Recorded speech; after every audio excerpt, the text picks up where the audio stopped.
तो चलिए buzzing stocks में नजर डालते हैं उन स्टॉक्स पर जो आज चर्चा में है, हलचल में है, खबरों का इंपैक्ट है, रिजल्ट आए हैं।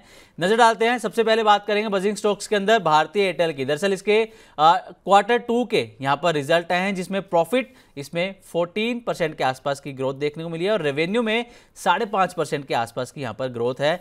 एबिटा भी इसका बढ़ता हुआ नजर आया है, 6.2% इसका रहा है। मार्जिन 56.7% पर है और खास बात यह है कि इसका जो ARPU है वो 2.4% बढ़कर 256 रुपीस पर आ गया है।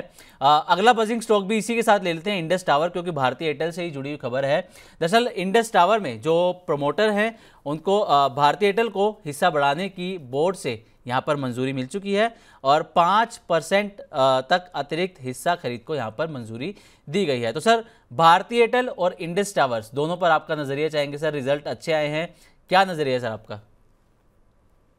भारतीय Airtel no doubt is a prominent stock and जिनके पास पोजीशन है बने रहने का सलाह होगा। मुझे लगता है कि 2450 2500 ऑन द वे है, बिल्कुल बने रहने का सलाह होगा।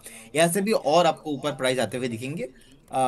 लीडर है टेलीकॉम इंडस्ट्री में एंड इंडस टावर में मुझे लगता है कि हमने कॉल भी दिया था, 17-18% के आसपास का एक प्रॉफिट हमने रिसेंटली बुक कराया। आपको मैक्सिमम में 405 410 तक आते हुए दिखाई देंगे, लेकिन यहाँ पे बाय करने का सलाह नहीं होगा। अगर रहना है भारतीय एयरटेल के साथ रहना है।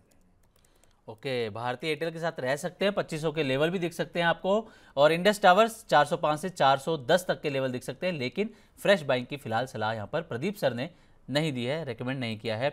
अगला बजिंग स्टॉक है हीरो मोटोकॉर्प का। दरअसल इसके अक्टूबर ऑटो सेल्स के इसके नंबर्स आए हैं, जिसमें इसकी जो टोटल सेल्स हैं उसमें 6.5% के आसपास का गिरावट यहाँ पर देखने को मिली है। जो डोमेस्टिक सेल्स हैं उसमें 8% की गिरावट रही है और लेकिन एक्सपोर्ट जो है वो उसमें अच्छी खासी ग्रोथ रही है। एक्सपोर्ट बढ़कर 30,980 यूनिट के आसपास पहुंच गया है, जो पहले 21,000 यूनिट के आसपास था। सर, हीरो मोटोकॉर्प क्या सलाह देंगे सर आपको? फ्रेश बाइंग के लिए क्या सलाह रहेगी सर? सर मुझे लगता है कि जिनके पास पोजीशन है, आप थोड़ा और नीचे आपको देखने को मिलेगा। शॉर्ट टर्म में हमने लास्ट वीक ही डिस्कशन किया था कि ये थोड़ा और नीचे आ सकता है और मुझे लगता है कि एक बार 4,800 4,600 तक आ सकता है। तो ये जो ऑटो को लेके इतना ज़्यादा एक क्रेज आया था मार्केट में, अभी उतना बढ़िया मुझे लग नहीं रहा है चार्ट में। और कहीं ना कहीं चार्ट जिस तरीके से नीचे आ रहा है, एक बार मुझे लगता है कि ये 5,000 के नीचे बहुत जल्दी 4,800 4,600 तक नीचे और आ सकता है। तो फ्रेश बाय तो किसी को करना नहीं है। जिनका लॉन्ग टर्म, एकदम लॉन्ग टर्म व्यू है, वही बने रहे। अगर बाय करना है तो यहाँ से बहुत नीचे आएगा, जो मैंने लेवल बता रहा हूँ मैं, 4,800 4,600। उसके बाद आपको एक बार रिव्यू करने के बाद मुझे लगता है कि लेना चाहिए। ओके, तो फ्रेश बाइंग की सलाह हीरो मोटोकॉर्प में नहीं रहेगी। आपको 4,600 से 4,800 तक के भी इसमें लेवल देखने को मिल सकते हैं, यानी कि अभी और गिरावट यहाँ पर आपको देखने को मिलने वाली है। लॉन्ग टर्म का नजरिया है तो बने रह सकते हैं।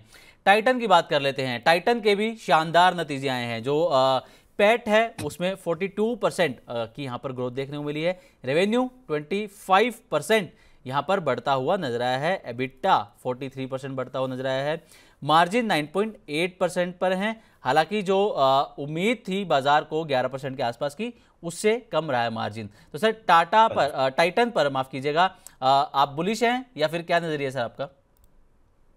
बिल्कुल सर, मैं बुलिश हूँ। मुझे लगता है कि 4,200 के टारगेट इसमें आना चाहिए शॉर्ट टर्म में।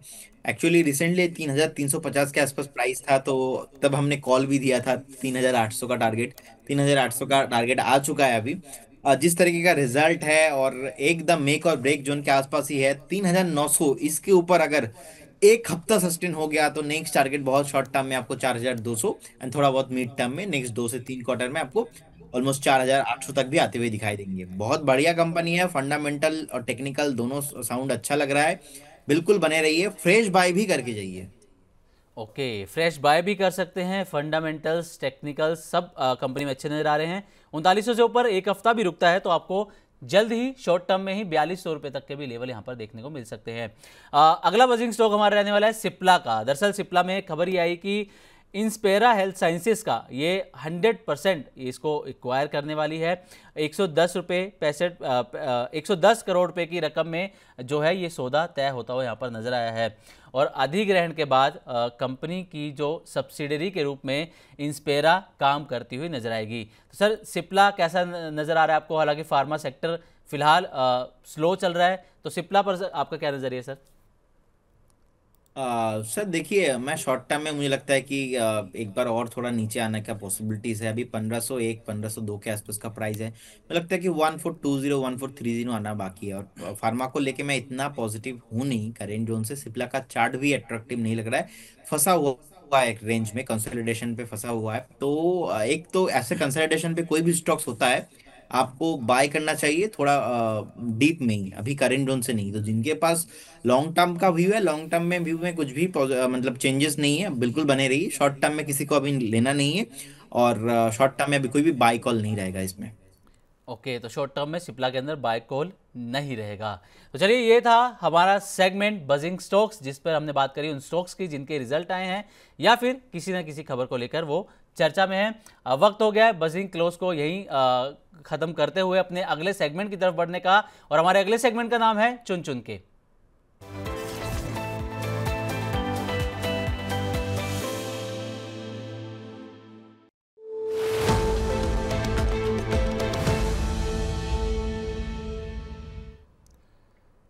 तो चलिए, वक्त हो गया है हमारे चुन चुन के सेगमेंट के अंदर हमारे एक्सपर्ट प्रदीप हल्दर सर की टॉप पिक जानने का, कि वो किस में दाव लगाने की यहाँ पर सलाह दे रहे हैं हमारे दर्शकों को। तो प्रदीप सर, टॉप पिक क्या रहेगी सर आपकी?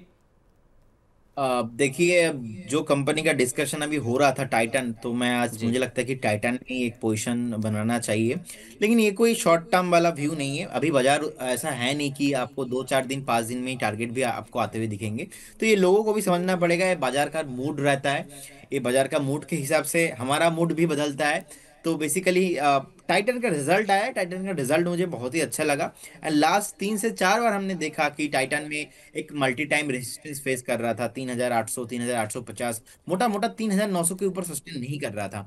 अभी भी 3900 के ऊपर नहीं है, क्योंकि ये वैल्यू इन्वेस्टिंग का कॉल है। मुझे लगता है कि 3810 3811 के आसपास का भी प्राइस है। अब अभी किसी का व्यू अगर मिनिमम 2 क्वार्टर है, मतलब 6 से 7 महीना मिनिमम है, तो फिर ये कॉल आपके लिए, अगर 6 महीने से कम है, ये कॉल आपके लिए नहीं है। आप करेंट जोन से बाय करने का सलाह रहेगा। एक स्टॉप लॉस 3650 में मेंटेन करना है। फर्स्ट टारगेट रहेगा आपको यहाँ पे 4200, और सेकंड टारगेट रहेगा मुझे 4500 तक। एंड ऊपर जाने के लिए रेडी हो रहा है इसमें, जैसे कि मैंने अभी आपको बताया 4800 तक भी पॉसिबल है। तो करेंट जोन से बाय करने का सलाह रहेगा। और व्यू रखिए 6 मंथ, एक वैल्यू इन्वेस्टिंग के तौर पे इसको देखिए, आपको अच्छा खासा मुनाफा भी होगा इसमें जी। ओके, तो टाइटन को वैल्यू इन्वेस्टिंग के तौर पर देख सकते हैं। और स्पेशली सर ने यहाँ पर मेंशन भी किया कि 6 महीने 2 क्वार्टर का आपका नज़रिया है, तो ही ये कॉल आपके लिए यहाँ पर होने वाली है, लॉन्ग टर्म का नज़रिया होने वाला है। इसमें जैसा कि सर ने बताया कि टारगेट पहला इसमें 4200 का और दूसरा टारगेट 4500 का सजेस्ट किया स्टॉप है लॉस है यहाँ पे, सर। आप दिखा दीजिए। 3650 स्टॉप लॉस होगा। ओके, 3650 का एक स्टॉप लॉस यहाँ पर लेकर चल सकते हैं टाइटन के अंदर। तो ये पूरी डिटेल जैसा कि प्रदीप हल्दर सर ने यहाँ पर रेकमेंड की है, तो आप इसके अकॉर्डिंग अगर आप चाहते हैं टाइटन में पैसा लगाना, तो एक इस जो सर ने बताया इसके अकॉर्डिंग एक स्ट्रेटेजी बनाकर भी चल सकते हैं। तो प्रदीप सर, बहुत बहुत शुक्रिया सर, अपना कीमती समय देने के लिए। आपके पास समय का अभाव था, फिर भी आप हमारे साथ जुड़े, हमारे दर्शकों के सवालों के जवाब दिए। बहुत बहुत शुक्रिया sir. Thank you so much sir. आपको जानने से पहले डिस्क्लेमर भी देना जी चाहूंगा। बिल्कुल। Investment in securities market subject to market risk. जितने भी स्टॉक्स को लेके मैंने बात किया, कोई भी स्टॉक्स में मेरा कोई पर्सनल या कंपनी का पोजीशन नहीं है। No conflict of interest. Stock market में कुछ भी गारंटी नहीं होता, पास्ट परफॉर्मेंस फ्यूचर में इंडिकेट नहीं होता। जब भी आप इन्वेस्टमेंट कीजिए, काइंडली आपका जो पर्सनल फाइनेंशियल एडवाइजर है उनसे सलाह लेके कीजिए। बहुत सारे स्टॉक्स सर बात हुआ है, डिस्कशन हुआ है, हमारे क्लाइंटों के पोर्टफोलियो में हो सकता है, हमारे पोर्टफोलियो में नहीं है जी। ठीक है, thank you sir, thank you so much.